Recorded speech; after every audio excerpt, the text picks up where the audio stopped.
Doutor Rodrigo, bom dia. Bom dia, Carlos. Bom dia a todos os ouvintes aí da Rádio Guarujá. É um prazer estar participando contigo do teu programa. Desde já agradecer, né, a gentileza de estar conosco, tirando um pouquinho do seu tempo precioso aí, para estar falando de um assunto importantíssimo, acho em especial para as mulheres, né, que é o câncer de mama e o câncer do colo do útero. Doutor, inclusive eu estava vendo aqui uma estimativa agora para 2021, passam de 66 mil casos, né, na estimativa de câncer de colo do útero e também de câncer de mama. É um número, se a gente analisar, assustador, né, doutor? Com certeza, Carlos. O número é impressionante. O câncer de mama, ele é responsável por em torno de 30% de todos os cânceres que acometem mulheres. Então, praticamente uma em cada 3 mulheres com câncer, o câncer é diagnosticado como câncer de mama. Então, você veja que é muito comum, né? É uma doença que ainda é o câncer que mais mata mulheres no mundo inteiro, e no nosso país não é diferente. Então, precisa, com certeza, de uma atenção muito especial. Agora, para falar especificamente aqui do câncer do colo do útero, ele é chamado de câncer cervical, né? O que causa realmente, doutor, o câncer do colo do útero? O câncer do colo do útero, ele é um câncer um pouquinho diferente da mama, né? A mama é um câncer multifatorial, então várias situações vão se somando durante a vida para que isso possa determinar que aquela mulher tenha ou não câncer de mama. O câncer do colo do útero, ele é causado por um vírus chamado vírus HPV. Então, ele, em sua essência, é uma DST no início, né? O HPV é um vírus de transmissão sexual. Então, algumas cepas têm uma virulência maior, tem uma propensão maior para causar lesões, e essas lesões, se elas não forem diagnosticadas num estágio mais inicial, elas podem evoluir para câncer. O câncer do colo do útero é o terceiro câncer mais frequente em mulheres, né? O primeiro é o câncer de mama, depois vem os cânceres de intestino. O câncer do colo do útero seria responsável por em torno de 8 a 9% dos cânceres em mulheres. Mas ele basicamente é uma DST, é causado por um vírus de transmissão sexual. Como é que se pode, existe algum exame que se possa prevenir isso, ou acompanhar pelo menos? Com certeza, o preventivo é o principal exame, né?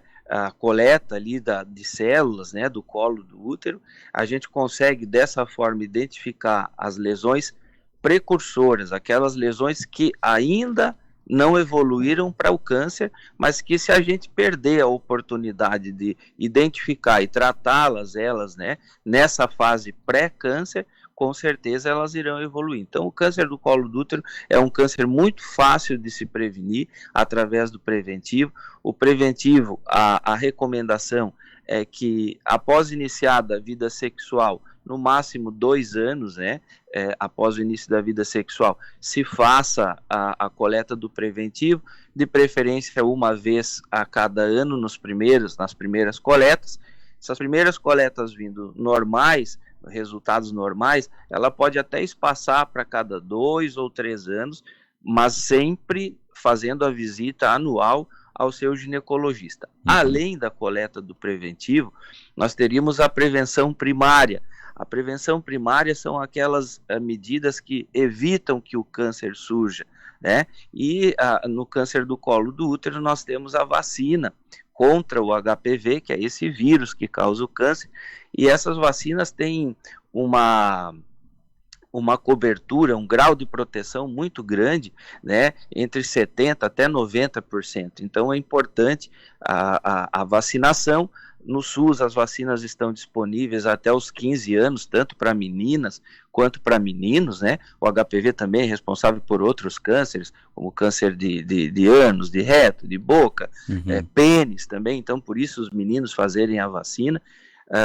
Então essa vacina está disponível até os 15 anos no SUS. Então vacina e preventivo, a gente consegue prevenir quase a totalidade dos cânceres do colo do útero. Nesse caso, doutor, então, esse exame que é conhecido como o exame Papa Nicolau, é isso? Exatamente, esse exame aí, Carlos. Correto. E ele deve ser feito de quanto em quanto tempo, doutor? As primeiras coletas, pelo menos as primeiras 2 coletas, devem ser anuais, né?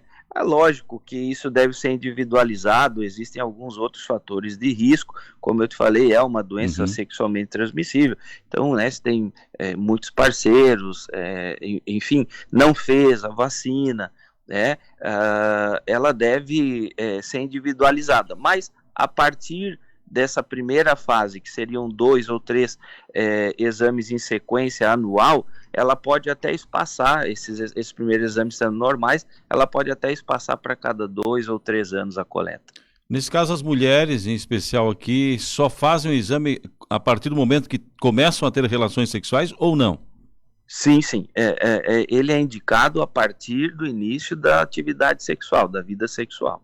Correto. E aí depende da idade que a pessoa começa a ter relações, nesse sentido, né? Exatamente, Não exatamente. existe uma data, digamos assim, uma idade mínima de fazer o exame. A gente recomenda, assim, que no máximo, tendo iniciado vida sexual, que no máximo a gente inicia a coleta após os 21 anos, né? Mas hoje a gente sabe que o início da vida sexual tem começado cada vez mais precoce, então é justificado às vezes você fazer exame com 15, 16, 20 anos, a depender de alguns fatores de risco, como eu te falei.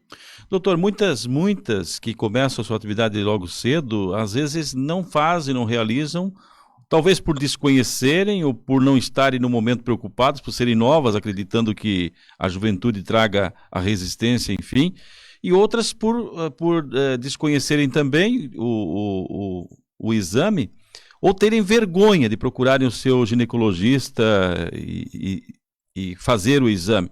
E outras ainda comentam, às vezes a gente percebe, comentam, será que existe algum processo que é dolorido nesse sentido? Gostaria que você mencionasse um pouco mais.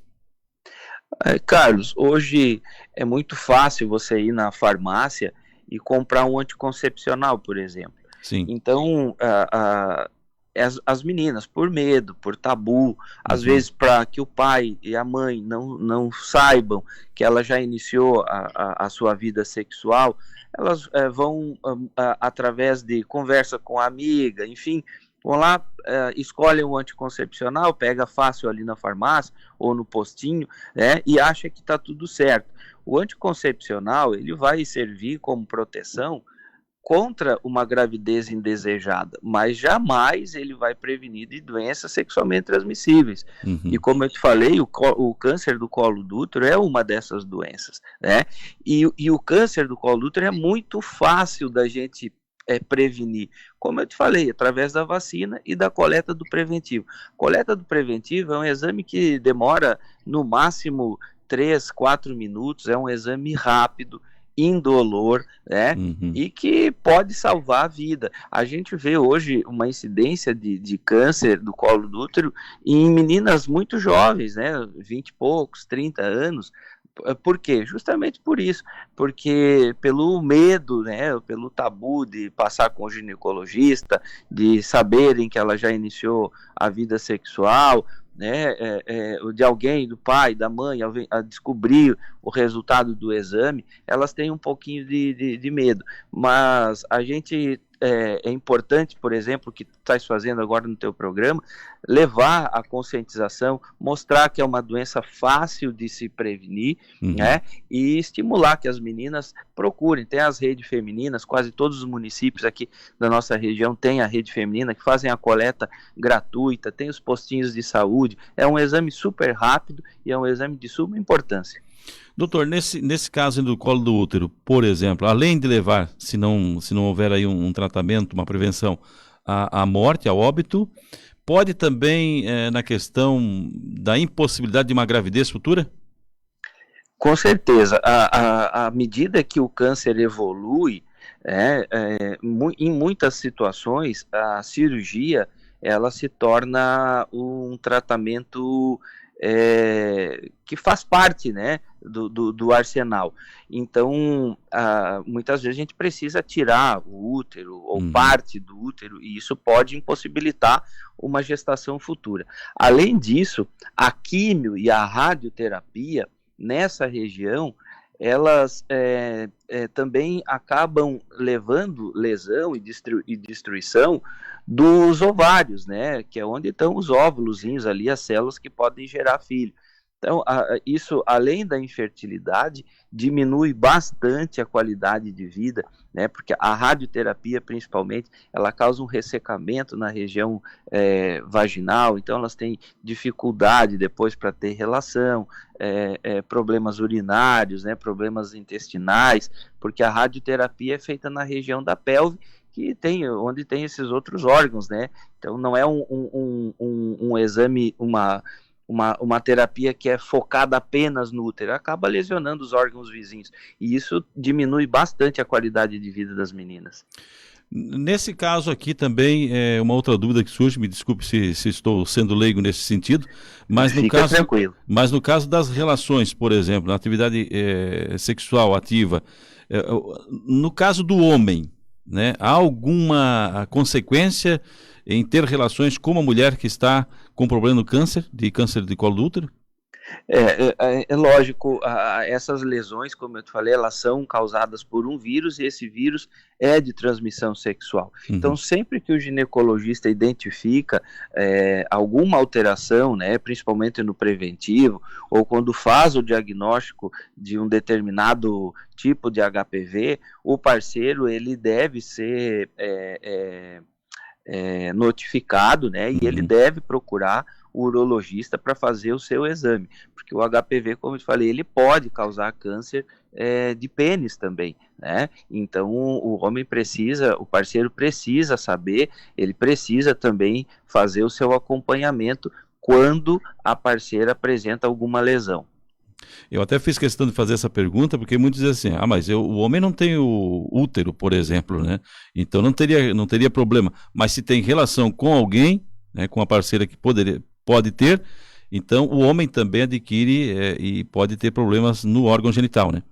Com certeza, por isso que a vacina também é liberada é indicada para meninos, né? É uma doença sexualmente transmissível, então a gente precisa interromper essa cadeia de transmissão, vacinando não só as meninas, os meninos também. E sobre o câncer de mama, que também é outro que você mencionava já no início, né, da nossa conversa, que é um que mais mata, né? Aqui em Santa Catarina, por exemplo, tem um dado, eu até me chamou muita atenção aqui, que em 2021, até agora, dia 24 de setembro, o mês passado, já tínhamos registrado 429 óbitos, só aqui em Santa Catarina. Também para o estado, eu acredito que é um número bem alto, né? Bem assustador também. Com certeza. O câncer de mama, com relação aos aspectos socioeconômicos, ele é muito mais incidente naquelas regiões que têm um índice socioeconômico um pouco mais elevado. Então, a região sul aqui, e também pela característica da colonização, né, ele é um câncer muito prevalente, né, na nossa região. E, infelizmente, né, nós temos perdido muitas vidas aqui por causa do câncer de mama. O último ano, em função da pandemia, foi-se deixado de lado os exames de prevenção, então nós acabamos descobrindo cânceres em estágios um pouco mais avançados, e isso com certeza se reflete na sobrevida. Quanto mais avançado é diagnosticado o câncer de mama, menor são as possibilidades de cura, menor as taxas de sobrevida. E como é que as mulheres, em especial nesse caso do câncer de mamas, começam a perceber, ou existe alguma forma de observar aí no seu corpo alguma mudança? Nós recomendamos, Carlos, que as pacientes sempre façam a sua consulta, né, a consulta inicial pode ser com o ginecologista, enfim, mas os cuidados com a mama já devem começar para aquelas pacientes assintomáticas desde os 25 anos de idade. Então a gente precisa estimular o autoexame, ela precisa conhecer a sua mama para que quando surgir alguma alteração, ela consiga identificar de forma mais rápida. Então a gente pede para que percebam, né, coloração da pele, a simetria das mamas, né, a posição dos mamilos, para que, se ela perceber, poxa, meu mamilo está um pouquinho repuxadinho para um lado, essa pele está um pouquinho vermelha, aqui eu não tinha um nódulo e agora eu estou sentindo esse nódulo, está saindo um líquido estranho pelo meu mamilo, enfim, são a palpação de algum nódulo, gânglio na axila principalmente, né, aquelas ínguazinhas que as pessoas chamam, né, na axila, isso são sinais de alerta, né, e ela deve procurar o seu ginecologista ou, de preferência, o mastologista. Agora, para aquelas pacientes assintomáticas, né, elas não estão sentindo nada na mama, mas elas querem fazer a sua prevenção e devem fazer, a consulta deve com o mastologista a partir dos 25 anos de idade, até os 40, pelo menos uma vez por ano, ou no máximo uma vez a cada 2 anos, e a partir dos 40 anos de idade, a mamografia anual, né, porque a mamografia é o único exame até hoje, de rastreamento, que consegue diminuir a taxa de mortalidade por câncer de mama. Por que isso? Porque a gente consegue detectar lesões muito pequenas, cânceres em estágios muito iniciais. E quanto menor o câncer, quanto mais inicial esse estágio, maior são as chances de cura, menos agressivos são os tratamentos. Hoje é possível já tratar câncer de mama, em alguns casos, sem a quimioterapia, que é o grande medo, né? A gente não precisa mais fazer cirurgia que mutile, tirando a mama. Hoje tumores pequenos, a gente pode tirar só o tumor, cirurgias pequenas, às vezes o paciente ganha alta até no mesmo dia, ele nem precisa dormir no hospital. Então a importância dos exames de prevenção, a importância da mamografia, né, na detecção precoce e no tratamento precoce. Essa pergunta até eu acho que muitas pessoas se fazem, em especial as mulheres aqui. Quando descoberto já no início, tanto do colo do útero ou de mama, é possível reverter o quadro? É possível haver cura sem deixar sequelas no organismo?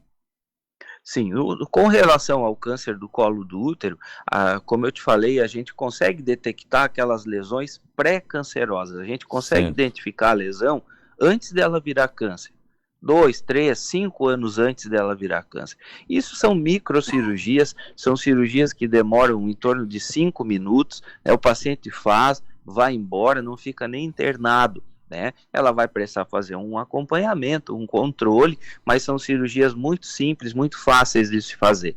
Na mama, quanto mais inicial o estágio do câncer, menores são as cirurgias, né? E hoje, em alguns casos, o paciente vai tomar um comprimidinho por 5 anos, sem precisar fazer a quimioterapia. Então é possível sim, mas desde que a gente consiga identificar em um estágio inicial. À medida que essa doença avança, né, tanto para o câncer do colo do útero quanto para o câncer de mama, os tratamentos acabam sendo mais elaborados, as cirurgias acabam sendo maiores e as sequelas desses tratamentos também são maiores. A pergunta que vem, né? Fluxos menstruais intensos e também o aumento da frequência urinária são sintomas do colo do útero? O câncer do colo do útero, ele pode se apresentar através de sangramento, sim. Como é uma lesão, né, que está lá no colo, essa lesão, ela geralmente ela tem um aspecto de couve-flor, né, para você entender, e ela é uma lesão muito sensível, então ela sangra com facilidade, né? Então, assim, sempre que você tiver uma menstruação alterada, né, fora do seu padrão habitual, e vá no seu ginecologista, tem que fazer o exame ginecológico, né? Se não coletou, precisa coletar o preventivo, porque pode ser um indicativo. Mas existem outras situações também, né? Algumas alterações hormonais, algumas infecções, né? Que podem também causar o sangramento. Dores nas costas, é um sintoma, doutor? Estão perguntando aí também. Olha, até pode ser, mas aí seria já um sintoma para uma situação onde o câncer no colo do útero já está um pouco mais avançada, já está pegando algumas raízes nervosas, algumas inervações, né? Porque no início ele é uma doença totalmente assintomática. A maioria das pessoas em estágios iniciais não sente nada, não tem dor na relação, não tem alteração no ciclo menstrual. Então, por isso que é o cuidado, geralmente no começo, essas doenças são silenciosas. E as pessoas acabam se tranquilizando, não estou sentindo nada, não vou fazer o exame esse ano, né? Esse que é o grande pulo do gato. A gente sempre tem que estar um passo à frente. É de assintomático que a gente precisa fazer os exames, porque, como eu falei antes, detectando no começo, a gente consegue tratar de uma forma mais efetiva e menos agressiva. Eu acredito que você já tenha respondido já no início, mas perguntam aqui também sobre questão do cigarro, né? As mulheres que fumam, basicamente, bastante aí, o uso do cigarro, e também o uso das pílulas anticoncepcionais, que eu acho que você mencionou também, são causadoras, por exemplo, o que aumenta o risco do colo do útero? A pílula anticoncepcional, para o câncer do colo do útero, por exemplo, ela acaba trazendo uma certa tranquilidade no sentido da prevenção de uma gestação indesejada, e as mulheres acabam esquecendo da questão das doenças, né, sexualmente transmissíveis. Ela traz uma falsa tranquilidade. Então, principalmente para aquelas mulheres que têm vários parceiros, tem uma propensão maior a adquirir os vírus HPV, e com certeza, então, ela tem uma propensão maior para desenvolver câncer. O cigarro, ele é uma droga que ele está envolvido com quase a totalidade das doenças, né? E para o câncer do colo do útero e para o câncer de mama, ele também é um fator de risco importante. E a gente sempre fala e orienta aqueles 5 hábitos, né, saudáveis que vão diminuir o risco de quase todos os cânceres e de grande parte das doenças adquiridas, né? Então, alimentação saudável, a prática de exercício físico, o não fumar, não beber, né? E tentar manter o peso dentro do adequado, dentro do índice de massa adequado. Essas 5 medidas, só para câncer de mama, por exemplo, a gente consegue diminuir em torno de 33% o risco para câncer de mama. Então, assim, doutor, mas eu nunca vou poder tomar uma cervejinha, tomar um copo de vinho. Pode, o que não pode é aquele uso habitual, todo dia beber, né? Beber mais do que 1, 2 garrafinhas de cerveja, tomar mais do que 1 taça de vinho por dia, né? O uso abusivo do cigarro, isso deve ser evitado. Evitar as comidas gordurosas, né? O consumo de açúcar, de gorduras, comida processada, aquela comida que a gente já compra pronta lá no mercado, só colocar no forno, no micro-ondas, né? A gente tem que ter um pouco de cuidado com essas situações. Um ouvinte aqui, a Marcela, pergunta assim: a vacina contra HPV, ela é segura? Ela é segura, ela é uma vacina que é feita no mundo inteiro já há mais de 15 anos. Essa vacina ela vem sendo usada no mundo inteiro, já para crianças a partir dos 9 anos de idade. Ela está disponível no SUS dos 9 aos 15 anos. Na rede privada, ela pode ser feita com idades mais avançadas, né? Quanto mais precoce se fizer a vacina, principalmente antes do início da atividade sexual, melhor, porque é igual você vacinar da gripe, por exemplo. Você fez a vacina, o dia que você entrar em contato com o vírus, você já tem anticorpo, você já está protegido. Contra o câncer do colo do útero é a mesma coisa. Você fez a vacina, o dia que iniciar a atividade sexual, por acaso tiver contato com o vírus HPV, você já tem anticorpo, você já está prevenido. Essa vacina, ela dá um grau de proteção até 90%. Então, é um grau de proteção muito alto e a gente deve encorajar, né, que as crianças façam a vacina. Já estamos até ultrapassando o horário aqui, mas vamos responder a nossa ouvinte aqui, a Tati. Mamografia, a partir de que momento posso estar fazendo? Acredito que você já tenha até respondido aqui. Tati, muito boa a tua pergunta, tá? Obrigado aí para você participar do programa do Carlos aí. A mamografia, para essas mulheres que são assintomáticas e de baixo risco, ela deve ser iniciada a partir dos 40 anos de idade. E ela deve ser anual a partir daí. O SUS, infelizmente, ele não disponibiliza a mamografia a partir dos 40 anos, ele só disponibiliza a vacina a partir dos 50 anos de idade e uma vez a cada 2 anos. Isso para nós, né, da Sociedade Brasileira de Mastologia, Sociedade Americana de Câncer e tantas outras sociedades, para nós é um contrassenso. Uhum. Se a gente fizer mamografia da forma que o SUS recomenda, nós vamos rastrear apenas 51% da população brasileira. E todo o programa de rastreamento, para que ele seja realmente efetivo, ele tem que atingir pelo menos 70% da população. Uhum. Então, a Sociedade Brasileira de Mastologia, ela recomenda que a mamografia anual, a partir dos 40 anos de idade, seja estimulada e mantida pelo menos até os 74 anos de idade. Por que 74 anos de idade? Isso é baseado, né, na expectativa de vida da população feminina brasileira. Dessa forma, nós vamos conseguir rastrear e identificar pelo menos 80% dos casos de câncer, né? Então, aí a importância da mamografia anual, descobrir o câncer em estágio inicial e descobrir o maior número de casos de câncer possível. Doutor, nosso tempo está esgotado, mas olha, foi muito produtivo aqui, eu acho, o nosso bate-papo. Muitas dúvidas foram sanadas, eu acho que outras se surgirem, inclusive você que atende em Braço Norte também, eu acho que em outros municípios, doutor?